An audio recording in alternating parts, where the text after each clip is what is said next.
Puji nama Tuhan, saudaraku. Senang saya bisa bertemu dengan saudaraku lewat renungan mingguan ini. Dan hari ini kita belajar satu peringatan Tuhan Yesus tentang mukjizat di luar Tuhan. Nah, apakah ada? Mari coba kita lihat di dalam Matius 24 ayat yang ke-24 dikatakan demikian. Sebab Mesias-Mesias palsu dan nabi-nabi palsu akan muncul dan mereka akan mengadakan tanda-tanda yang dahsyat ya dan mukjizat-mukjizat sehingga sekiranya mungkin mereka menyesatkan orang-orang pilihan juga. Amin. Saudaraku yang kasih Tuhan, Tuhan Yesus kemudian memberikan peringatan ini dengan nada yang mendapatkan perhatian supaya kita hati-hati. Ayat 25 berkata, "Camkanlah, aku sudah mengatakannya terlebih dahulu kepadamu, bahwa akan ada mukjizat-mukjizat yang dahsyat yang dilakukan oleh Mesias-Mesias palsu dan nabi-nabi palsu." Sekarang kita bertanya, di manakah perlindungan Allah bagi orang percaya, bagi orang pilihan? Sebab dikatakan tadi, sekiranya mungkin orang-orang pilihan itu juga terseret dengan mukjizat-mukjizat yang dilakukan oleh Mesias-Mesias palsu dan nabi-nabi palsu. Nah, ini menjadi penting bagi kita, saudaraku, bahwa fokus mata kita ini jangan sampai tertuju hanya kepada perkara-perkara yang spektakuler gitu ya. Kadang kita menjadi orang percaya, kita mengalami keadaan-keadaan yang sangat menyakitkan.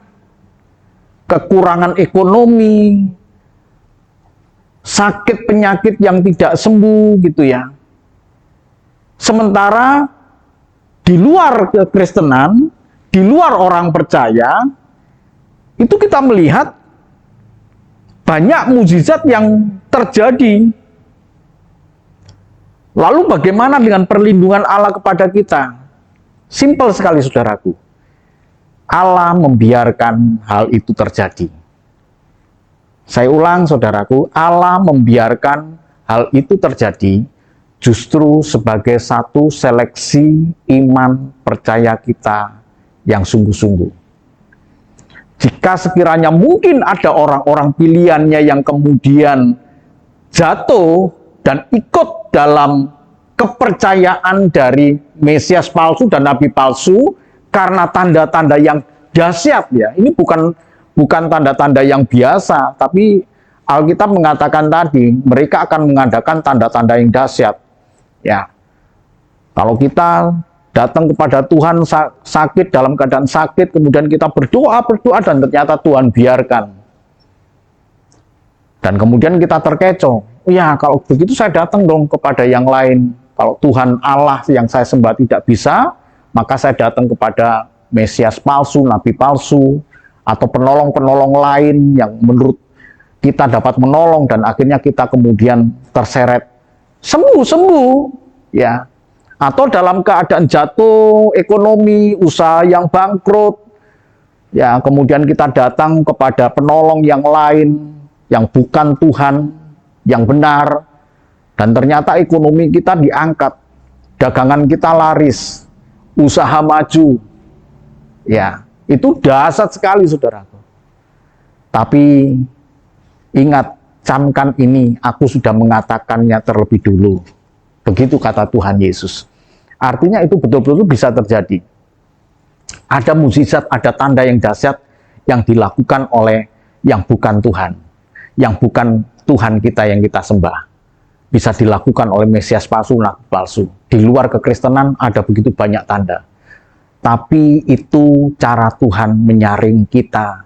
Apakah betul kita punya iman yang sungguh-sungguh kepada Allah? Jangan terkecoh oleh mukjizatnya. Ya, tetapi berdirilah teguh di dalam iman percaya kita. Sebab ujung dari iman yang kuat adalah hidup yang kekal. Sementara perjalanan hidup orang yang disembuhkan oleh Mesias palsu, nabi palsu, itu kenyamanannya hanya sekejap di dalam dunia ini, tetapi ujungnya adalah kebinasaan.